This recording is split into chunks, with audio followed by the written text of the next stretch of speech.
Discerner ce qui combat ta vie. Jour 1. Seigneur, révèle toute attaque cachée. Il y a des combats que tu ressens, mais que tu ne comprends pas. Des situations qui se répètent sans explication logique. Dans Chroniques 14:8, on voit que dès que David est oint comme roi sur tout Israël, les Philistins se mobilisent immédiatement pour le chercher. Les ennemis montent contre David sans prévenir. Cela signifie, tout combat n'est pas visible à l'œil naturel. Beaucoup de vies restent bloquées non pas par manque de prière, mais par manque de révélation. 1. La percée attire l'opposition. Il est intéressant de noter que les Philistins ne montent pas contre David quand il est en difficulté ou en fuite dans les grottes. Ils montent au moment où il est établi et oint. Leçon.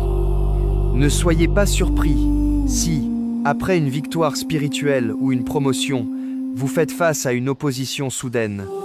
L'ennemi attaque rarement ce qui ne représente pas une menace pour lui.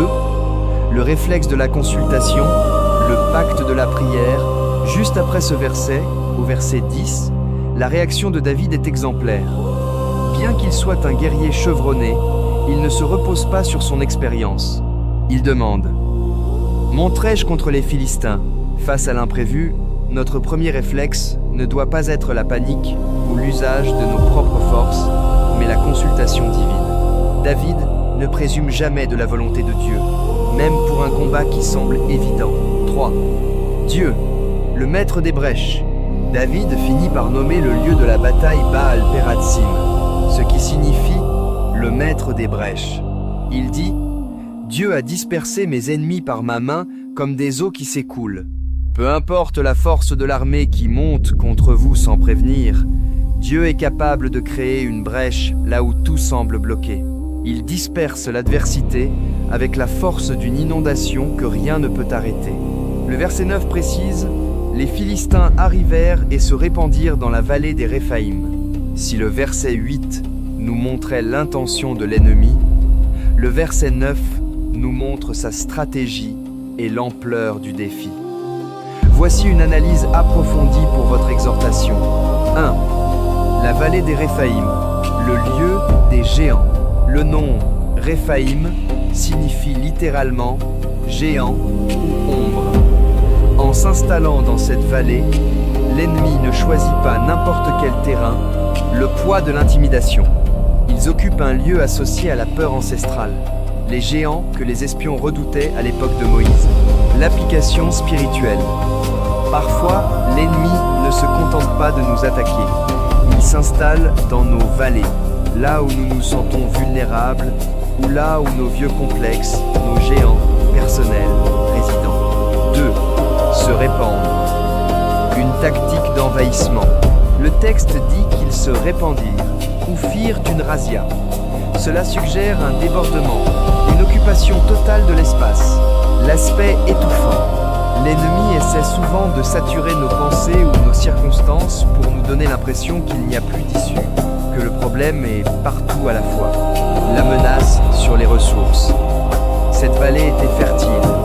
En s'y répandant, les Philistins voulaient couper les vivres à Jérusalem et étouffer le nouveau règne de David avant qu'il ne porte du fruit. 3. La confrontation nécessaire. Le verset 9 crée une tension. David est à Jérusalem, sur la montagne, et l'ennemi est dans la vallée. Leçon. Dieu permet parfois que l'ennemi se répande sous nos yeux pour nous forcer à descendre dans l'arène de la foi. David ne pouvait pas ignorer cette présence. La bénédiction de son onction vœu 8 devait maintenant être défendue par une action concrète, vœu 9. Point clé que nous devrions comprendre. Ne craignez pas l'ampleur. Même si l'ennemi se répand et semble occuper tout le terrain, il n'occupe que la vallée. Dieu reste le Dieu des sommets. Identifiez vos Réphaïm. Quelles sont les vieilles peurs qui essaient de revenir s'installer dans votre vie alors que vous venez de franchir une nouvelle étape avec Dieu? Le calme avant la percée? David voit l'invasion, mais il ne s'agite pas. Il observe l'ennemi se déployer, car il sait que plus ils sont regroupés dans la vallée, plus la victoire de Dieu sera éclatante. En résumé, le verset 9 nous montre que l'ennemi peut occuper l'espace, mais il ne peut pas occuper votre destinée si vous faites comme David. lever les yeux vers Dieu plutôt que de rester focalisé sur le nombre des Philistins dans la vallée. Clé spirituelle. Ce qui est caché contrôle ta vie, jusqu'à ce que Dieu le révèle. Prière. Seigneur, révèle toute attaque cachée dans ma vie. Expose tout ce que je ne vois pas. 8 sujets de prière puissante. Discerner ce qui combat ta vie. Prière pour la révélation. Seigneur, ouvre mes yeux spirituels afin que je vois clairement les combats invisibles qui s'opposent à ma destinée. Père, enlève tout voile sur ma vie et donne-moi le discernement au nom de Jésus. Prière contre les ennemis cachés. Tout ennemi caché qui agit dans l'ombre contre moi soit exposé par le feu de Dieu. Que toute œuvre secrète contre ma vie soit révélée et aidée. 3. Prière pour identifier les cycles négatifs. Seigneur, montre-moi les schémas répétitifs qui bloquent mon avancement. Je refuse les cycles de retard, d'échec et de stagnation dans 4. Toute attaque spirituelle envoyée contre moi, je la neutralise par la puissance de Dieu. Aucune arme formée contre moi ne prospérera. 5. Prière pour discerner les mauvaises. Seigneur, révèle-moi les personnes, lieux ou connexions qui affaiblissent ma vie spirituelle. Prière pour recevoir la sagesse. Donne-moi la sagesse pour comprendre l'origine de mes combats et agir correctement. Je marche dans la sagesse et non dans l'ignorant. Tout obstacle invisible qui limite ma progression soit brisé maintenant. Je déclare la victoire sur mes ennemis. Seigneur, donne-moi la victoire sur tout ce qui combat ma vie. Je suis plus que vainqueur.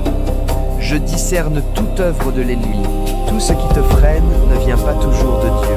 Il faut apprendre à distinguer ce qui est une épreuve et ce qui est une attaque. Sans discernement, tu peux accepter ce que tu devrais combattre. Clé spirituelle. Le discernement te donne l'avantage dans le combat. Prière. Seigneur, donne-moi un esprit de discernement, que je reconnaisse toute œuvre de l'ennemi. Toute confusion est détruite. La confusion est une arme puissante de l'ennemi. Tu hésites, tu doutes, tu ne sais plus quoi faire. Et pendant ce temps, tu restes bloqué. Mais Dieu n'est pas un Dieu de confusion. Clé spirituelle. La confusion paralyse, mais la clarté libère. Prière. Je détruis toute confusion dans ma vie. Je reçois la clarté divine maintenant. J'expose toute œuvre des ténèbres. Ce qui agit dans l'ombre tire sa force du secret. Tant que ce n'est pas exposé, cela continue. Aïe. Cela influence, cela opère. Mais dès que Dieu expose, le pouvoir tombe. Clé spirituelle. L'exposition est le début de la destruction. Prière. Seigneur, expose toute œuvre cachée contre ma vie. Que la lumière envahisse toutes les zones sombres. Toute attaque invisible devient visible.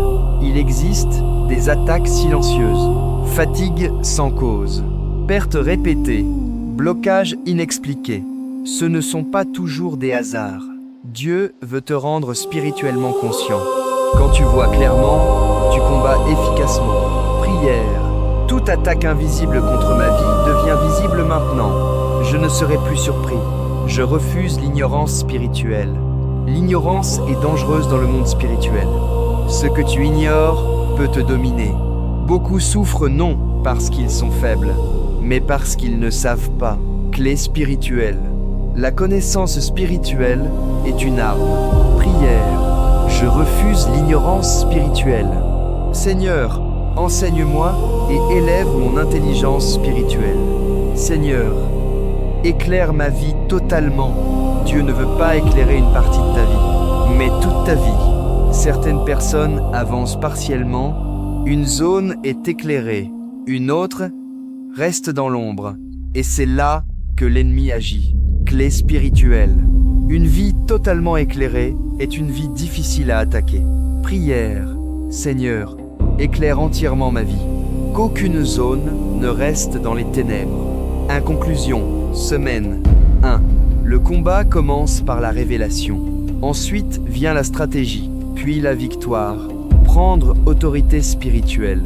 Luc 10, 19. Jésus dit: Je vous ai donné le pouvoir. Cela signifie que l'autorité n'est pas à chercher, elle est déjà donnée. Mais le problème n'est pas l'absence d'autorité. Le problème est l'ignorance ou l'inactivation de cette autorité. Beaucoup de croyants, priant avec peur, déclarent sans conviction, demandent ce qu'ils devraient commander. Résultat, ils vivent en dessous de leur position spirituelle. Révélation approfondie. 1. Ton identité en Christ. Tu n'es pas une victime. Tu es positionné en Christ. Tu es fils héritier. Tu es assis avec Christ. Autorité positionnelle. L'autorité commence par qui tu es. 2. Ta position spirituelle. L'autorité est liée à ta position, pas à tes émotions. Même si tu ne ressens rien, ton autorité reste valide. 3. Ta foi active. L'autorité fonctionne seulement si elle est activée. Par la parole, par la prière, par la déclaration, une autorité silencieuse est une autorité inutile. Quand tu comprends ton autorité, tu ne supplies plus, tu commandes. Tu ne subis plus, tu imposes. Tu ne doutes plus, tu déclares. Et dans le monde spirituel, les attaques reculent, les résistances tombent, les plans échouent. Erreur à corriger. Ne confonds pas autorité et colère. L'autorité est calme, ferme, basée sur la vérité.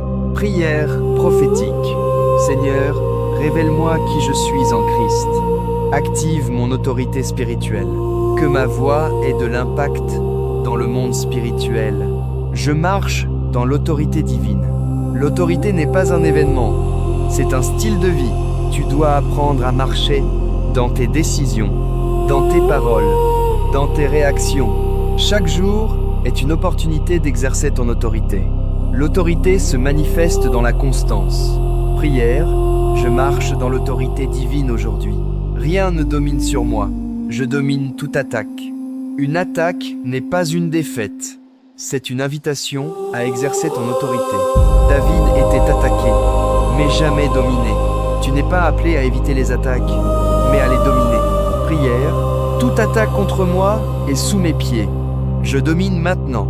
Rien ne me résiste. Quand l'autorité est activée, les résistances ne tiennent pas. Ce qui bloquait commence à céder, commence à s'ouvrir. La résistance est le signe que l'autorité doit être activée. Prière, rien ne me résiste au nom de Jésus. Tout obstacle cède. J'écrase toute puissance ennemie.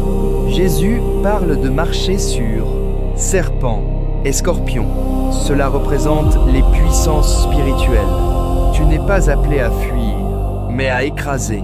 L'autorité agit par domination, pas par négociation. Prière, j'écrase toute puissance ennemie. Rien ne survit contre moi. Mon autorité est restaurée. Certains ont perdu leur autorité à cause de la peur, le péché, le doute. Mais aujourd'hui, Dieu restaure. L'autorité peut être réactivée à tout moment. Prière, Seigneur, restaure mon autorité spirituelle. Je reprends ma position. Je parle avec puissance. Tes paroles ne sont pas neutres. Elles créent, elles activent, elles influencent. Quand tu parles avec autorité, le monde spirituel réagit. Une parole chargée d'autorité produit un résultat. Mes paroles sont puissantes. Je parle et les choses changent. Je règne spirituellement. Exhortation. Tu n'es pas appelé à survivre, tu es appelé à régner. Régner signifie influencer, contrôler, dominer spirituellement. Clé. Régner commence dans le spirituel avant de se voir dans le naturel. Prière. Je règne spirituellement sur ma vie. Je suis établi dans l'autorité. Conclusion. Semaine 2. L'autorité n'est pas un don réservé à quelques-uns. C'est une position accessible à tous ceux qui comprennent. Quand tu prends autorité, le combat change. Les résultats changent. Ta vie change. Prédication 3. Le retour à l'envoyeur. Texte central. Psaume 35. 8. Exhortation. Développé. David déclare que la ruine les surprenne. Il ne parle pas par colère humaine, avec la justice de Dieu dans la vie spirituelle. Certaines attaques sont intentionnelles, certaines oppositions sont organisées, certains combats sont invisibles mais réels. Mais la bonne nouvelle, Dieu ne fait pas que protéger, il renverse. Ce que l'ennemi projette contre toi peut changer de direction, peut perdre sa force, peut revenir contre sa source. Révélation approfondie 1. Le principe du renversement. Dieu est un Dieu de justice. Dans toute la Bible, on voit ce principe. Celui qui creuse une fosse y tombe. Celui qui prépare un piège y est pris. Cela signifie le mal n'a pas le dernier mot. 2. Retour à l'envoyeur égale justice, pas vengeance. Clarification essentielle. Tu ne combats pas une personne. Tu te positionnes contre une œuvre injuste. Tu dis en réalité, Seigneur, que toute injustice retourne à sa source et soit jugée. 3. Le rôle de ta parole. Le renversement s'active par la foi, la parole concilie, la persévérance. Quand tu déclares avec foi, tu engages une réaction dans le spirituel. 4. Pourquoi certains ne voient pas de résultats? Parce qu'ils parlent sans conviction, abandonnent rapidement, restent dans la peur. L'autorité plus la constance égale résultat. Message clé. Renforcé. Quand tu déclares avec foi, ce qui était dirigé contre toi change de trajectoire. Ce qui devait te nuire perd son effet. Ce qui était caché se retourne. Tu entres dans une dimension de renversement divin. Équilibre spirituel important. Ne transforme pas ce message en agressivité. Reste dans la foi, la justice, l'alignement avec Dieu. Le but n'est pas de détruire quelqu'un, mais de neutraliser ce qui te combat. Prière prophétique. Seigneur, toi qui es juste, tout ce qui a été envoyé contre ma vie retourne à sa source, perd sa force, est annulé maintenant. Je marche dans ta protection et ta justice. Toute flèche retourne à l'envoyeur. Dans la Bible, les flèches représentent attaque soudaine, parole destructrice, influence invisible. Mais une flèche peut être arrêtée et renvoyée. Ce qui est envoyé contre toi n'est pas obligé de t'atteindre. Prière. Toute flèche dirigée contre ma vie